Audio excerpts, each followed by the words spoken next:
Hi hello welcome to Kiran TV news. ఒకరు కాదు ఇద్దరు. ఇప్పటికే మెగాస్టార్ వచ్చి ఒక రేంజ్లో రికార్డులన్నీ కొల్లగొట్టి వెళ్ళిపోయారు. ఇప్పుడు సంబర్ మీద ఇద్దరు పంజా విసురుతున్నారు. ఆ ఒకళ్ళు మెగాస్టార్ తమ్ముడైతే ఇంకొకళ్ళు మెగాస్టార్ కడుపున గ్లోబల్ స్టార్గా పుట్టినటువంటి రామ్ చరణ్ గారు.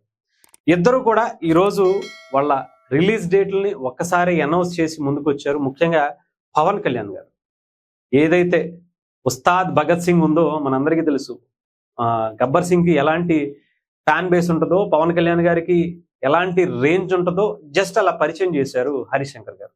అలాంటి డైరెక్టర్ నుంచి వస్తున్నటువంటి ఈ సినిమా 26వ తారీఖు 3వ నెల 2026 రేపు సమ్మర్లో మొట్టమొదటి సినిమా అనుకోవచ్చు చెప్పాలంటే. పవన్ కళ్యాణ్ గారికి హరిశంకర్ గారి కాంబినేషన్ లేకపోతే దేవిశ్రీ ప్రసాద్ గారి కాంబినేషన్ ఎలా ఉంటుందో ఇప్పటికే మనం చూసాం. అలాంటి కాంబినేషన్ ని రిపీట్ చేస్తూ వస్తున్నటువంటి సినిమా. దీనికి సంబంధించి ఇప్పటికే గ్లిమ్స్ కావచ్చు, సాంగ్ కావచ్చు, దేఖ్లేంగే సాలా చూసినంలే చాలా అనేటువంటి దాన్ని ఎలా రేంజ్ లో వైరల్ అయిందో, ఎలాంటి హిస్టరీ క్రియేట్ చేసిందో మనకు తెలుసు. అలాంటిది ఈ సినిమా ఇప్పటికే పవన్ కళ్యాణ్ గారి పార్ట్ అంతా కూడా చాలా ఫాస్ట్ గా షూటింగ్ చేసుకుని డబ్బింగ్ కూడా కంప్లీట్ చేసుకున్నటువంటి పరిస్థితి కనిపించింది. ఈ సినిమా ఇంకా కొంచెం లేట్ అవుతుందేమో అనుకున్నాం, కానీ పాపం అబ్బాయి బాబాయ్ కోసం ఆ రిలీజ్ డేట్ ని ఆయనకిచ్చి ఆయన కొంచెం పోస్ట్ పోన్ చేసుకున్నారు. ఆ సినిమా కూడా కొంచెం ఇంకా కొంత పెండింగ్ ఉండటంతో కొంచెం లేట్గా రావడం జరిగింది. ఆయన 30వ తారీఖు 4వ నెల 2026. ఇంకా అసలు ఈ సినిమా గురించి మనం చెప్పడం అంటే మామూలుగా లేదు. అసలు ఆ లుక్ చూస్తేనే అర్థమైపోతుంది. ఏదో అరాచకం సృష్టించడానికి సిద్ధమైపోతున్నారు రామ్ చరణ్ గారు. మరొక మగధీర, మరొక త్రిబుల్-ఆర్, రంగస్థలం ఇలాంటి సినిమాల్లో ఎలా అయితే మనకు కనిపించిందో అలాంటి లుక్ అసలు ఏమన్నా ఉందా చెప్పండి. అసలు రామ్ చరణ్ గారు ఇక్కడ ఇది ఆ ముక్కు పుడక ఒకటి పెట్టుకుని అసలు ఆ మాస్ లుక్, ఆ హెయిర్, అసలు ఏం చేయబోతున్నారో బుచ్చిబాబు గారు అసలు ఊహించుకోవడం కూడా కష్టం అనుకునే రేంజ్లో కనిపించింది. ఆ సినిమా కూడా ఈ సమ్మర్లోనే పడుతుంది. ఇంకా నేను చెప్తున్నాను కదా, ఇప్పటికే విశ్వంబర ఒకటి, ఇదొకటి, ఇవన్నీ కూడా వరుస పెట్టి రావటం. ఇంకా థియేటర్లు పండగ చిరంజీవి గారి నుంచి మొదలు పెడితే దాన్ని ఎక్స్ట్రీమ్గా తీసుకెళ్ళి నాకు తెలిసి ఓన్లీ ఈ 3 సినిమాలే ఒక 1500 కోట్ల కలెక్షన్స్ తెలుగు సినిమాకి పరిచయం చేయబోతున్నాయి. మార్క్ మై వర్డ్స్, ఇప్పటికే 400 కోట్లు మెగాస్టార్ క్రియేట్ చేసి వదిలిపెట్టారు. ఇంకొక 1000 కోట్ల దగ్గర రామ్ చరణ్ గారి పెద్ద సినిమా సింపుల్ గా అలా కొట్టేసిన ఆశ్చర్యపోను అవసరం. ఇంకా మెగాస్టార్ గురించి పక్కన పెడితే పవర్ స్టార్ పవన్ కళ్యాణ్ గారి గురించి ఇప్పటికీ మనకు తెలుసు. ఓజీతో ఒక అరాచకం అంటే ఏంటో, థియేటర్లు తగలబడిపోతాయి అనేటువంటి రేంజ్ ని మనకి జస్ట్ పవన్ కళ్యాణ్ గారి స్థాయిలో ఇప్పటివరకు సరిగ్గా సినిమా పడలేదు. ఆయనకి కరెక్ట్ సినిమా పడితే ఎలా ఉంటుందో ఆ సినిమా పడింది. అది ఓజీ అని మనం చూసాం.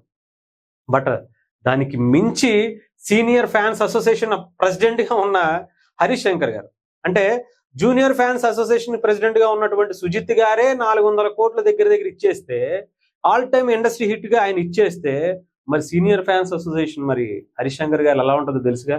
ఆయన గురించి మనం ఆలోచించుకోవసరం. ఆయన డైలాగుల్స్ గురించి, ఆ మాటల మాంత్రికుడిగా మనం త్రివిక్రమ్ గారిని చూసాం, కానీ మాస్ డైలాగుల్లో దిట్టగా హరిశంకర్ గారిని మాత్రం చూస్తాం. ఆయన ఈసారి సమ్మర్కి సిద్ధమవుతున్నారు. ఒక పవర్ ప్యాక్ కాంబినేషన్ తో వస్తున్నారు. ఒక పక్క హరిశంకర్ గారు, దేవిశ్రీ ప్రసాద్ గారి కాంబినేషన్ గురించి మనం ప్రత్యేకించి చెప్పుకోవసరం. పవన్ కళ్యాణ్ గారి కాంబినేషన్ గురించి, గబ్బర్ సింగ్ ఎలాంటి ఇండస్ట్రీ హిట్స్ ఇచ్చిందో, ఎలాంటి పవన్ కళ్యాణ్ గారి ఆరాని ఇంకాస్త రెట్టింపు చేసేలా మనకి చూపించిందో చూసాం. ఇప్పుడు సుజిత్ గారి ఆ రేంజ్ లో తీస్తే దానికి మించి ఉంటదమ్మా అని చెప్తున్నారు. ఇంకా సిద్ధమైపోండి. ఇప్పటికే థియేటర్స్ కి పండగ, ఆ పండగని కంటిన్యూ చేయడానికి మళ్ళీ మెగా కాంపౌండ్ నుంచి రాబోతున్నారు. ఆ తర్వాత విశ్వంబర కావచ్చు, వరుస పెట్టి ఉన్నాయి. కొరియన్ కనకరాజు, ఇంకొకటి. యుద్ధం మామూలుగా ఉండదు ఈసారి. తెలుగు సినిమా స్థాయి ఇప్పటికే గ్లోబల్ స్థాయిలో నిలబెట్టారు మెగాస్టార్ వచ్చి. ఒక తెలుగు సినిమాకి సంబంధించినటువంటి ఒక రీజనల్ లాంగ్వేజ్ సినిమా ప్రపంచ వరల్డ్ వీకెండ్ చార్ట్స్ లో నిలబడిందంటే మన స్థాయి ఏంటో ఆలోచించండి. దాన్ని గ్లోబల్ స్టార్ గా పెద్ద అయితే ఇంక అసలు ఎలాంటి హిస్టరీ క్రియేట్ చేస్తుందో ఊహించుకోవడానికి కూడా అసలు అంతు పట్టనటువంటి రేంజ్ లో ఆ సినిమాకి సంబంధించి ప్రమోషన్స్, చికిరి సాంగ్ అయితే ప్రపంచాన్ని అలా చుట్టొచ్చింది. ఈ మతం ఆ మతం, ఈ కులం ఆ కులం, ఈ దేశం ఆ దేశం అని లేకుండా అందరితో కూడా చికిరి స్టెప్ వేయించారు రామ్ చరణ్ గారు. ఇద్దరు కూడా మీకు ఊహించుకోవడం కూడా కష్టమే. చూద్దాం ఈ సంబర్లో ఎలాంటి హిస్టరీ క్రియేట్ చేయడానికి సిద్ధం అవుతున్నారో, ముఖ్యంగా బాబాయ్ అబ్బాయిల మధ్య ఎలాంటి యుద్ధ వాతావరణం కనిపిస్తుందో చూడాలి.